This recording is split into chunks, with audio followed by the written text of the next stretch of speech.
Episode opening സീനിൽ junior ജിംബയെ കണ്ട് നമ്മുടെ ആൾക്കാർ ചോദിക്കും, സത്യം പറയ്, നീ ആരാ? ഞങ്ങളുടെ ഫ്രണ്ട് ജിംബയാണോ?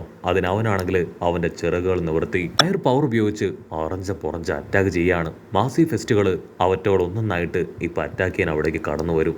നമ്മുടെ ആൾക്കാർക്ക് പിടികിട്ടും ഈ ഒരു ഐലാൻഡ് ഇത് ഗവൺമെന്റിന്റെ അണ്ടറിലുള്ള ഒരു വലിയ ഐലാൻഡാണ്. മാത്രമല്ല നമ്മുടെ ആൾക്കാർ ആരൊക്കെയാണെന്നും എന്തൊക്കെയാണെന്നും അവർക്ക് നന്നായിട്ട് അറിയാം. സോ ഒരു പക്ഷേ ഗവൺമെന്റിന്റെ നിർദ്ദേശം അനുസരിച്ച് ഇതിക്ക് വേണ്ടി ഇവർ നമ്മളെ ട്രാപ്പ് ചെയ്തതായിരിക്കും. വളരെ വ്യക്തമായി കൺവീൻസ് ചെയ്ത് ചതിച്ച് നമ്മൾ ട്രാപ്പ് ചെയ്തു. എന്തെങ്കിലും ചെയ്ത് ഇവിടുന്ന് രക്ഷപ്പെട്ടിട്ടില്ലെങ്കിൽ അത് വലിയ അപകടമാണെന്ന് പറയും. നാമി ആണെങ്കിൽ ജിംബയോട് പറയും, ജിംബൈ, ഇത് ഞാനാണ് നാമി, നിന്റെ ശത്രുക്കളല്ല എന്ന് നിനക്കറിയില്ലേ? അതിനവനാണെങ്കിൽ വീണ്ടും വീണ്ടും അവൾ അറ്റാക്ക് ചെയ്തുകൊണ്ടേയിരിക്കും. അവൾ ഉറപ്പിക്കും ഇത് അവരുടെ ജിംബയല്ല, ഏതോ റോബോട്ടോ അല്ലെങ്കിൽ ജിംബയുടെ ജൂനിയർ രൂപത്തിലുള്ള മറ്റാരോ ആണ്. സോ അവളാണെങ്കിൽ അവളുടെ വെപ്പൻ കറക്കി അറ്റാക്ക് ചെയ്യാൻ തയ്യാറെടുക്കും. നാമിക്കാണെങ്കിൽ അവനൊരു ചെറിയ പയ്യനായതുകൊണ്ട് തന്നെ അവൻ അറ്റാക്ക് ചെയ്യാൻ മനസ്സ് വരില്ല. പക്ഷെ അവൾ ഒരു കാര്യം എല്ലാവരോടുമായിട്ട് പറയും, ഇതൊരു വലിയ ട്രാപ്പാണ്, അവൾ വളരെയധികം കെയർഫുൾ ആയിരിക്കണം, എന്ത് വേണമെങ്കിലും എപ്പോൾ വേണമെങ്കിലും സംഭവിക്കാം. അവളത് പറഞ്ഞു തീരേണ്ട താമസം. അവനാണെങ്കിൽ ഇപ്പോ ആ തറയിലേക്ക് വെള്ളത്തിലേക്ക് കുതിക്കുന്നത് പോലെ ആടിക്കൊതിച്ച് അങ്ങനെ സ്വിം ചെയ്ത് വരികയാണ്. അത് കണ്ട് നമ്മുടെ ആൾക്കാർ ഡബിൾ ഷോക്കാവും. ഒരു ഡെവിൾ ഫ്രൂട്ട് യൂസേഴ്സിനെ പോലെ ഇവനെ കൊണ്ട് എങ്ങനെ ബിഹേവ് ചെയ്യാൻ പറ്റുന്നു? ഒരു പക്ഷേ ഇവന് ഡെവിൾ ഫ്രൂട്ടിന്റെ പവർ അതുണ്ടാവുമെന്ന് ചിന്തിക്കും. ഇവിടെ ക്ലൗഡ് പവർ ആണെങ്കിൽ ആ സ്റ്റിക്കിൽ നിന്ന് വിളിച്ചു ചോദിക്കും, നാമി, നിനക്കെന്റെ സഹായം ആവശ്യമാണോ? ഞാൻ ഫൈറ്റ് ചെയ്യണോ? അത് നാമി ആണെങ്കിൽ അതിനോട് വെയിറ്റ് ചെയ്യാനായിട്ട് പറയുന്ന അടുത്ത നിമിഷം ഇപ്പോ ആ ജയന്റ് അതങ്ങനെ ചാടി വന്ന് അവളുടെ കഴുത്തിൽ ഇറുക്കി പിടിക്കുകയാണ്. ഒന്ന് അനങ്ങാൻ പോലും കഴിയാതെ നാമി അതിൽ കിടന്ന് പെടയും. ഭയം കൊണ്ട് അവൻ വളരെ ചെറുതാണ്, പക്ഷേ അവന്റെ സൈസും പവറും വളരെ വലുതാണ്. നാമി ആണെങ്കിൽ ജിംബൈ തന്നെ വീണ്ടും വീണ്ടും അവനെ വിളിക്കും. ആണെങ്കിൽ യാതൊരു കൂസലും ഇല്ല. അല്പസമയം കൂടെ അവൻ അങ്ങനെ പിടിച്ച അവളുടെ കാറ്റ് പോവും. അപ്പോഴായിരിക്കും നമ്മുടെ സാഞ്ചി അവൻ ചാടി വന്ന് അവരെ ചവിട്ടി തെറിപ്പിക്കുക. നിനക്കെത്ര ധൈര്യം ഉണ്ടെങ്കിൽ എന്റെ പെൺകൊച്ച് നാമിയുടെ ദേഹത്ത് കൈവെക്കും ചോദിക്കും.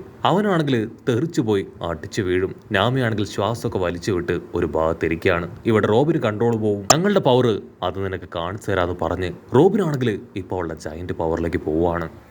അവന്റെ ഫുൾ എഫേർട്ട് ഇടുന്നത് കണ്ട ചുറ്റുമുള്ള ആരൊക്കെയോ ഇപ്പൊ പരസ്പരം അങ്ങോട്ടും ഇങ്ങോട്ടേക്കും കമ്മ്യൂണിക്കേറ്റ് ചെയ്യും. സത്യത്തിൽ ഇതാണ് ബെസ്റ്റ് ഓപ്പർച്യൂണിറ്റി. ഇത് നല്ലൊരു ട്രെയിനിങ് ആണ്. ഇതിലൂടെ തീർച്ചയായിട്ടും അവർ കൂടുതൽ പവർഫുൾ ആവും. ആക്ച്വലി അവരുടെ പവർ മെഷർ ചെയ്യാനും അവർക്ക് ട്രെയിനിങ് കൊടുക്കാനുമാണ് ഇപ്പൊ നമ്മുടെ ആൾക്കാരെ ലോക്ക് ചെയ്ത് ഒരു ടൂളായിട്ട് ഉപയോഗിക്കുക. ഇവിടെ റോബിനാണെങ്കിൽ അവനെ പുറഞ്ച് ആഞ്ഞടിക്കും. പക്ഷേ ജിംബൈ ആണെങ്കിൽ അവൻ വാട്ടർ കൊണ്ടൊരു ഷീൽഡ് ഉണ്ടാക്കി അവളുടെ പഞ്ച് എല്ലാം തടയാണ്. അതിനുശേഷം അവൻ വെള്ളത്തിലൂടെ ഡൈവ് ചെയ്ത് വന്ന് അവളുടെ മുഖത്ത് പഞ്ച് ചെയ്യാനായിട്ട് ശ്രമിക്കും. അവനിപ്പോ ഉപയോഗിക്കുന്നത് ഫിഷ്മാൻ കരാത്തയാണ്. അത് കണ്ട് ഉസോപ്പ് ആണെങ്കിൽ അവന്റെ സ്നൈപ്പർ ഉപയോഗിച്ച് ആഞ്ഞൊരട്ടി. ഒരൊറ്റ അട്ടിയിൽ അവൻ അങ്ങനെ തെറിച്ചു പോവാണ്. നമ്മുടെ ആൾക്കാർ ചുറ്റും നോക്കും, അവനിപ്പോ കാണാനില്ല. അവൻ എവിടെ പോയി? എപ്പോ വേണമെങ്കിലും ഒരു ഭാഗത്തുനിന്നും അറ്റാക്ക് വരാം, നമ്മൾ അലേർട്ടായി നിൽക്കണമെന്ന് പറയുന്ന അടുത്ത നിമിഷമായിരിക്കും അവർ ആ ഒരു കാഴ്ച കാണാം. അവൻ മുഴുവനായിട്ടും വാട്ടറായി മാറിയിരിക്കുകയാണ്.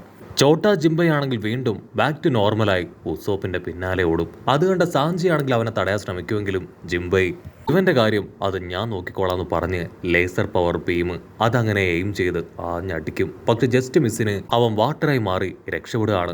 അതേസമയം അതിനെ കൺട്രോൾ ചെയ്യുന്ന നമ്പർ 3 അവനാണെങ്കിൽ ആ പവർ കണ്ട് ഞെട്ടുകയാണ്. ലില്ലിനാണെങ്കിൽ ദേഷ്യപ്പെട്ട് പറയും, അത് വളരെ ചെറിയ എക്സ്പെരിമെന്റ് ആണ്, അതിനെ കൊണ്ട് ഈ ഒരു സമയം ഇത്രയും വലിയ അറ്റാക്ക് ഒന്നും നിൽക്കാനായിട്ട് കഴിയില്ല. സോ നിന്റെ എക്സ്പെരിമെന്റും ട്രെയിനിങ്ങും അതൊക്കെ ഇവിടെ വെച്ച് അവസാനിപ്പിക്കുന്നതാണ് ഏറ്റവും നല്ലത്. പക്ഷേ നമ്പർ 3 ആണെങ്കിൽ അതനുസരിക്കാൻ തയ്യാറാവാതെ വീണ്ടും വീണ്ടും അവനെ കളത്തിലേക്ക് വിട്ടുകൊണ്ടേയിരിക്കും. ലിത്താണെങ്കിൽ തീർത്ത് പറയും, ഇനിയും എക്സ്പെരിമെന്റ് ചെയ്ത് ടൈം വേസ്റ്റ് ആക്കാൻ ഞാൻ സമ്മതിക്കില്ല, എത്രയും വേഗം അവരെ കൊന്നു തള്ളണം. അതിനാണ് നീ പറഞ്ഞതനുസരിച്ച് അവരെ കൺവിൻസ് ചെയ്ത് ഇവിടേക്ക് കൊണ്ടുവന്നത്. ആ റിസർച്ചർ നമ്പർ 3 അവനാണെങ്കിൽ ഇപ്പൊ കുറെ ഡാറ്റാസ് അവൾക്ക് കാണിച്ചു കൊടുക്കും. നീ ഇത് കണ്ടില്ലേ, ഞാൻ അവരിൽ നിന്ന് കളക്ട് ചെയ്ത ഡാറ്റാസ് ആണിത്. അത്ര വേഗം അവരെ കൊന്നു കളഞ്ഞ നമുക്കിനിയും കൂടുതൽ ഡാറ്റാസ് കിട്ടില്ല. അപ്പൊ അവിടുന്ന് അങ്ങനെ ക്യാമറ സൂം ചെയ്ത നമ്മുടെ ആൾക്കാർ അവരാണെങ്കിൽ വീണ്ടും ആ ഒരു ജിംബയെ പേടിച്ച് അങ്ങനെ ഫൈറ്റ് ചെയ്യാൻ തയ്യാറായിട്ട് നിൽക്കും. നമ്പർ 3 ആണെങ്കിൽ മാക്സിമം ഡാറ്റാസ് അത് കളക്ട് ചെയ്തുകൊണ്ടേ ഇരിക്കുകയാണ്. ആ ജയന്റ് ആണെങ്കിൽ നിർത്താതെ ഫൈറ്റ് ചെയ്തുകൊണ്ടേയിരിക്കും. നമ്മുടെ ആൾക്കാർ ഓരോരോ ഡിഫറെന്റ് ടെക്നിക്സ് അതെല്ലാം ഉപയോഗിച്ച് അവൻ അറ്റാക്ക് ചെയ്യാണ്. അവനാണെങ്കിൽ ആ അറ്റാക്കിനെല്ലാം തന്നെ ബ്ലോക്ക് ചെയ്ത് തിരികെ നമ്മുടെ ആൾക്കാരെ പഞ്ച് ചെയ്യാണ്. നമ്പർ 3 ആണെങ്കിൽ ഭയങ്കര ഹാപ്പി, കാരണം ഫുൾ പഞ്ചുകളെ പോലും കറക്റ്റായിട്ട് തിരിച്ചറിഞ്ഞ് അവനെ കൊണ്ട് ബ്ലോക്ക് ചെയ്യാനും തിരികെ അറ്റാക്ക് ചെയ്യാനും കഴിയുന്നുണ്ട്.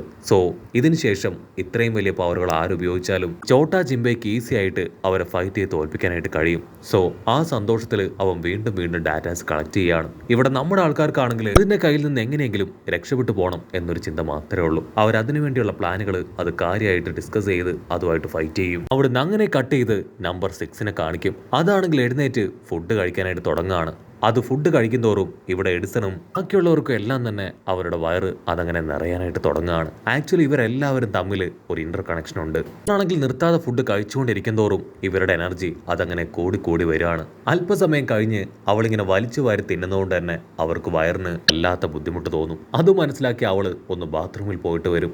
ഉൾപ്പെടെ ബാക്കി എല്ലാവർക്കും ഇപ്പൊ വയറ് ഓക്കെ ആവുകയാണ്. സത്യത്തിൽ ഇവർ തമ്മിലുള്ള കണക്ഷൻ അതിതാണ്. നമ്പർ 6ന്റെ ജോലി പ്രോപ്പറായിട്ട് ഫുഡ് കഴിക്കുക, ബാത്റൂമിൽ പോവുക, റിലാക്സ് ചെയ്യുക, അത് മാത്രമാണ്. അവൾ അങ്ങനെ ചെയ്യുമ്പോൾ ബാക്കിയുള്ളവർക്ക് എല്ലാവർക്കും ആവശ്യമായിട്ടുള്ളത് എല്ലാം തന്നെ ലഭിക്കും. മറ്റൊരു ഭാഗത്ത് ലില്ലിൻ ഷക്കാത്തിന്റെ അടുത്തേക്ക് വരും. ഷക്കാത്താണെങ്കിൽ അവളോട് പറയും, ഞാൻ ആവശ്യമായിട്ടുള്ള എല്ലാ ഡാറ്റാസും കളക്ട് ചെയ്ത് കഴിഞ്ഞു. ഇനിയും കൂടുതൽ ഡാറ്റാസ് എനിക്ക് അവരിൽ നിന്ന് കളക്ട് ചെയ്യാനായിട്ട് കഴിയും. സോ ഞാൻ അതിന് ശ്രമിക്കുകയാണ്. അവൾക്കാണെങ്കിൽ അവളുടെ ദേഷ്യം അതങ്ങനെ കൂടി വരികയാണ്. ഓ നോ, നിന്നോട് ഞാൻ തവണ പറഞ്ഞു ഇതൊന്ന് ഫിനിഷ് ചെയ്യാനായിട്ട്. എനിക്കിനിയും അവരെങ്ങനെ വെച്ചോണ്ടിരിക്കുന്നതിൽ യാതൊരു താല്പര്യവുമില്ല. ഇവിടെ ചോട്ടാ ജിംബയാണെങ്കിൽ നമ്മുടെ ആൾക്കാർ അറഞ്ചം പുറഞ്ച് അറ്റാക്ക് ചെയ്യാണ്. നമ്മുടെ ആൾക്കാരാണെങ്കിൽ എങ്ങനെയെങ്കിലും രക്ഷപ്പെട്ടു പോകാൻ ശ്രമിക്കും. പക്ഷേ ഇതിനാണെങ്കിൽ അപ്പോൾ ഒരു ബുദ്ധി വെളിച്ചമുണ്ടാവും. നമ്മുടെ ആൾക്കാരെല്ലാവരും ഇട്ടിരിക്കുന്നത് അവരുടെ ടൈപ്പ് ഓഫ് ഡ്രസ്സാണ്. സോ ആ ഒരു ഡ്രസ്സിലെ പവർ ഉപയോഗിച്ച് ആൾക്കാരെ എല്ലാവരെയും ഒരു പ്രത്യേക സ്ഥലത്തേക്ക് കൊണ്ടുവന്ന് അവനങ്ങനെ പോസ് ചെയ്ത് നിർത്തുകയാണ്. അവർക്കാണെങ്കിൽ അവിടുന്ന് രക്ഷപ്പെട്ടു പോകാൻ കഴിയില്ല. ജിംബൈ അവന്റെ പവർ അങ്ങനെ അക്യുമുലേറ്റ് ചെയ്ത് എല്ലാവരെയും തകർക്കാൻ അവരുടെ അടുത്തേക്ക് നടന്നടുക്കും. പക്ഷെ ഷക്കയാണെങ്കിൽ കറക്റ്റ് സമയം വന്ന് അത് സ്റ്റോപ്പ് ചെയ്യാണ്. അതിനുശേഷം ലിലിത്ത് അടക്കം ബാക്കിയുള്ള എല്ലാവരോടും ഇത് സ്റ്റോപ്പ് ചെയ്ത് അവിടുന്ന് കടന്നു പോകാനായിട്ട് പറയും. ആൾക്കാരാണെങ്കിൽ അത് കേട്ട് ഷോക്ക് ആവുകയാണ്. ഈ ഷക്ക അവൻ ആക്ച്വലി നമ്മളെ സേവ് ചെയ്യാൻ ശ്രമിക്കുകയാണോ? അവൻ നമ്മളോട് ആയിരിക്കാം ഇങ്ങനൊരു സോഫ്റ്റ് കോർണർ അത് കാണിക്കുന്നത് ചിന്തിച്ച് അവനെ തന്നെ നോക്കും. ഉടനെ ഷക്കയാണെങ്കിൽ ഇപ്പൊ നമ്മുടെ ആൾക്കാരുടെ അടുത്തേക്ക് കടന്നു വരും. എന്റെ പേര് നമ്പർ 1 എന്നാണ്.